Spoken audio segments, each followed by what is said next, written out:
Very good morning, dear friends of class 11th. And here there's a very important information regarding new way of conducting examination. As you know that due to the pandemic, our syllabus is revised, and as per the revised syllabus, certain things have changed. Here I want to focus how the knowledge is evolving under revised syllabus and what are the different parameters have been assigned to us to evaluate the students' knowledge and how we are supposed to train them. So, in that light, this video is dedicated to young minds of KVs and other institutions.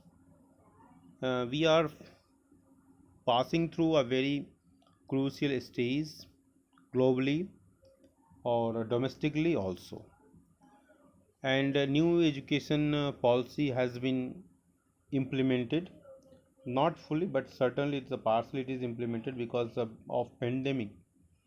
Certain things, the speed of implementation of the work has come down, but still the government is committed, dear students, and the government's commitment is reflected in this implementation of education policy. Despite of all odds, the government's pace of doing the work is very fast. And here what we are trying to say, see dear students, earlier delivery of informations and the pattern of the questions which used to ask, they were very knowledge level questions were there, though we have a segregation of knowledge level, understanding level, application level questions, but still majority of the students are trained, or the questions are asked from the knowledge level, and it was quite easy for passing the examination. But now it is very difficult, as according to the new education policy, the focus is as it is reflected what original terms were, okay, and what new terms are there. Means knowledge, first knowledge, and we are given the comprehension and application, analysis, synthesis and evaluation. These are the terminologies which we used in olden days. Now the remembering, understanding, applying, analyzing, evaluating and creating. Now we are focusing on the creating part. Okay, so shift is from creating towards creating the things. So पहले जो knowledge था, अब वो remembering, पहले जो comprehension था वो understanding के रूप में term होता है, application is more applying, means उसको practical terms में आप कितना यूज़ कर पाते हैं, एनालिसिस को फिर आपको एनालाइजिंग कैपेसिटी आपको डेवलप करना है, and synthesis that is creating, and evolution is evaluating. So ये टर्मिनोलॉजिस नए यूज किए जा रहे हैं और इसके अनुसार ही आपको अपने आप को तैयार करना है. मतलब क्या है कि अब आपके जो पढ़ने का जो पैटर्न है उसमें एनालाइजिंग कैपेसिटी को डेवलप करना बहुत ज़रूरी है. और जैसे जैसे आप आगे बढ़ते जाएंगे, देखो आप केस स्टडी बेस्ड क्वेश्चन कर रहे हैं, आप एसर्शंस और रीजनिंग बेस्ड क्वेश्चन कर रहे हैं, and even the MCQ which is more focused on the what you can say that objectivity of the knowledge, and doing for few students they think that the solving the MCQ is very easy because in the examination hall and the online examination is nobody. I don't want to talk much about the online examinations, but when you are solving the questions in that fashion, it is not going to help you at all in the later life. When you are appearing for the competitive examinations or appearing for interview, then there is nobody to give you clue. So you have to change the pattern, and according to the need of the hour, you have to uh, change your way of studying, and you have to be very very serious, as the new education policy elaborate many things in this regard. When you are seeing this new slides, what is the foundation you see?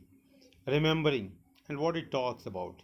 You see on your screen is very much visible. Recognizing and recalling the facts, okay, the form in which they were taught, जिस रूप में उनको पढ़ाया गया।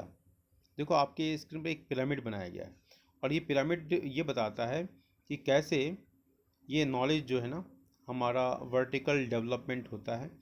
पहले ground level पर क्या स्थिति है, उसके बाद next step, just just like a stairs, कि आप टॉप वाले स्टेयर्स, टॉप सीलिंग पर जाना चाहते हो, छत पर चढ़ना चाहते हो, तो आप जब तक स्टेप बाय स्टेप नहीं पढ़ोगे, then you can not reach. Similarly, to read creating knowledge is not easy.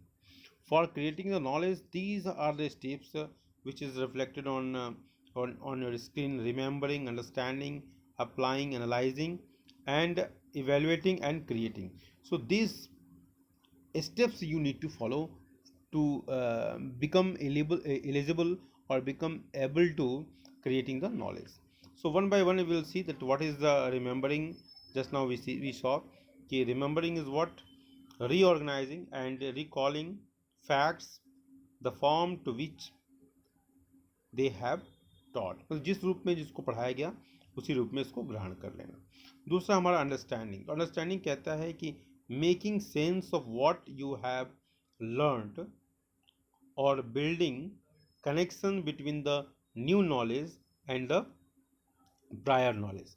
Making sense of what you have learned, आपने क्या पढ़ा है, और building connection between the new knowledge and the prior knowledge, जो आपने पढ़ा है, पुराने नॉलेज को, पुराने ज्ञान को नए ज्ञान के साथ जोड़ना। ठीक है, तो making sense of what you have learned और building connection between the new knowledge and the prior knowledge. तो ये एक बहुत बड़ी चीज़ है कि आप पुराने नॉलेज से नए नॉलेज को जोड़ पाने की स्थिति में। और ये भी बहुत अब प्राइमरी हो गया है, नीचे के स्टेज पर आ रहा है। बच्चे जब तक रिमेंबरिंग के लेवल पर नहीं सही हैं, जब तक इन्फॉर्मेशन ही सही नहीं है उनके पास, जो इन्फॉर्मेशन टीचर्स ने टॉट किया है, पढ़ाया है क्लास में, that information itself they are not able to recall और remember, then understanding the question ही नहीं बनता है। क्योंकि अंडरस्टैंडिंग के लिए ज़रूरी है कि रिमेंबरिंग भी हो, एंड देन वी आर, जो अब पढ़ाया जा रहा है नेक्स्ट स्टेप, मतलब पहला पार्ट जो पढ़ाया गया, फर्स्ट लेसन जो पढ़ाया गया और सेकेंड लेसन जो पढ़ाया जा रहा है, तो फर्स्ट और सेकेंड लेसन के बीच में उस गैप को इस्टेब्लिश करना। तो वो गैप कौन इस्टेब्लिश कर सकता है? The boy who is not only remembering the first lesson but also well versed with the second lesson, and then he is able to relate, he can relate. So if you are not doing the first step, second step से automatically fail. So बच्चों का जो memory है, that memory is not weak actually, they have made their memory weak because of lack of practice, and it is always said in books Vedas, अनभ्यासे विषम विद्या, अभ्यास के बिना विद्या विष के समान है। Next is applying. So applying का जो कॉन्सेप्ट है वो क्या कहता है? Executing, implementing the gained knowledge in the new ways. आपने कोई नॉलेज लिया, अपने अंडरस्टैंडिंग तब डेवलप कर लिया, अब उस नए नॉलेज को कैसे नए तरीके से आप उसको इम्प्लीमेंट कर पाते हैं अपने लाइफ में। जैसे आपने फोटोसिंथेसिस का प्रोसेस समझ लिया, तो क्या फोटोसिंथेसिस के का जो आउटकम है, उसका जो उसका जो इसेंस है, उसको आप अपने जीवन में उतार पाते हो? आपने पढ़ा कि कुछ पौधे हैं जो ऑक्सीजन रिलीज करते हैं, तो क्या उसका यूज़ कर पा रहे हैं आप? उसको कैसे आप यूज़ करें, किन परिस्थितियों में उसको यूज़ कर सकते हैं हम? तो ये वैरायटी, आपने नॉलेज, कोई भी नॉलेज लिया, जब तक इसको कहते हैं ज्ञान, मतलब उसको एक प्रोफेसर कृष्ण कुमार के शब्दों में कहा जाए तो जो इन्फॉर्मेशन जो हम विद्यालयों में पढ़ते हैं और पढ़ने के बाद जो भूल जाते हैं और भूलने के बाद जो बचता है, वही ज्ञान कहलाता है। मतलब वास्तव में जिसको हम इम्प्लीमेंट करते हैं, जिसको हम अगर अपने शब्दों में कहा जाए तो विजडम का नाम दिया जाता है, विजडम। तो विजडम जो हमको इन्फॉर्मेशंस हमारे पास है, उसको सही और गलत का निर्णय लेते हुए उसको सही समय पर सही प्रयोग कर पाने की जो स्थिति होती है, वही कहीं ना कहीं एक्यूटिव और implementing the gained knowledge in new ways. Okay, इसके बाद आता है एनालाइजिंग। एनालाइजिंग का मतलब क्या हुआ? breaking the concept into parts and understand how each part is related to one another and overall structure. आप नॉलेज को ब्रेक कर दें, नॉलेज को हम टुकड़ों में बांट दें। जैसे आप लोगों की किताबें जो लिखी होती हैं, पूरी किताब को एक साथ नहीं लिख के उसको क्या कहते हैं, उसको टुकड़ों में बांटते हैं। जैसे पीपीटी हम बनाते हैं, क्या करते हैं, नॉलेज को हम टुकड़ों में बांट रहे हैं ताकि एक चीज़ को बच्चे की क्लैरिटी आ गए, फिर दूसरे स्टेप पर जा रहे हैं, उस स्टेप पर क्लैरिटी आ गई, फिर तीसरे स्टेप पर जा रहे हैं, और इसको और सिंप्लीफाई भी किया जा सकता है। और ये डिपेंड करता है आपके लेवल ऑफ अंडरस्टैंडिंग पर। जैसे एक किताब लिखी होती है, इस किताब को, उस किताब को टर्न करके एक जो फिल्म का निर्देशक होता है उसको टुकड़ों में बांट कर उसकी उसके ऊपर स्क्रिप्ट लिख देता है। उसको एक दूसरा एक्सपर्ट आता है, उसको फिल्म के रूप में कन्वर्ट कर देता है।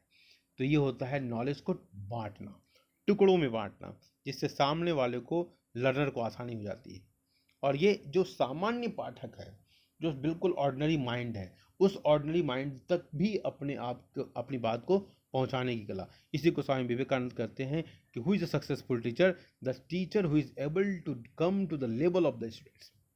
जो बच्चों के लेवल पर आ सके, जो 90% वाले बच्चे उसकी क्या नीड है उसको समझ पाए, और जो जो बच्चा हमारा 33% लाने की स्थिति में नहीं आ पा रहा है उसके लेवल को समझ पाए, और फिर दोनों के लेवल को बैलेंस करते हुए अपनी डिलीवरी करे। तो that is the makes the now evaluating part. So what is evaluating?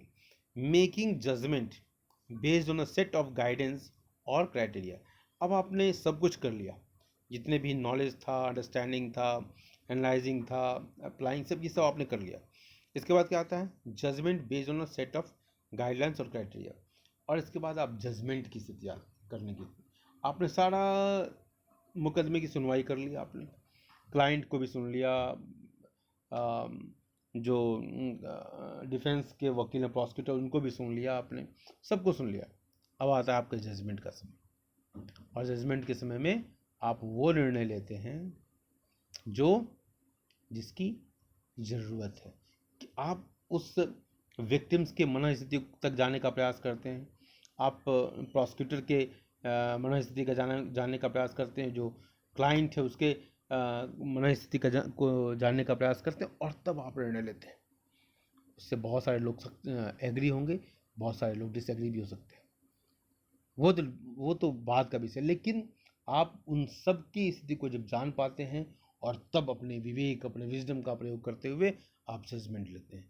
तो ये कैपेसिटी कब आती है, जब पीछे के जितने भी बैकग्राउंड है, इन्फॉर्मेशन आपको पूरा हो, अंडरस्टैंडिंग पूरी हो गई हो, अब उसको कैसे अप्लाई करना, नॉलेज उसका जानकारी, मतलब ये सारी चीज़ें जब होंगी तब ये आप जाके ऊपर कर सकते हो। और ये कोई ज़रूरी भी नहीं है कि हर स्टेप्स, हर केस में उसको एक्सप्लेन किया ही जाए, वो डिपेंड करता है सिचुएशन के ऊपर। कभी कभी अंडरस्टैंडिंग के बाद सीधे जजमेंट की बात आ जाती है, तो ये बहुत कुछ डिपेंड करता है सिचुएशन के ऊपर।